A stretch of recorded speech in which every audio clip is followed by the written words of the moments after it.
আলাইকুম, আমার নাম মোহাম্মদ কামরুল ইসলাম। আমি এই এমবিআর ইটিভিতে সুপারভাইজার হিসেবে দায়িত্ব পালন করি।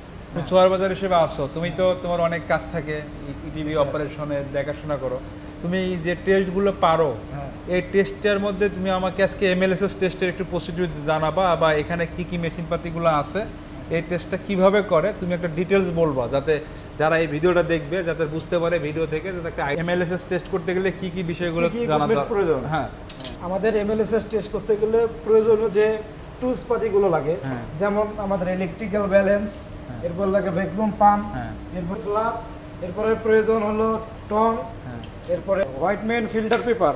এটা আমাদের ওভেনে কমপক্ষে 30 মিনিট আপনার শুকাতে হবে। এরপরে শুকানোর পর ডেসিকেটারে ঠান্ডা করার পর এটা ওয়েট করতে হবে।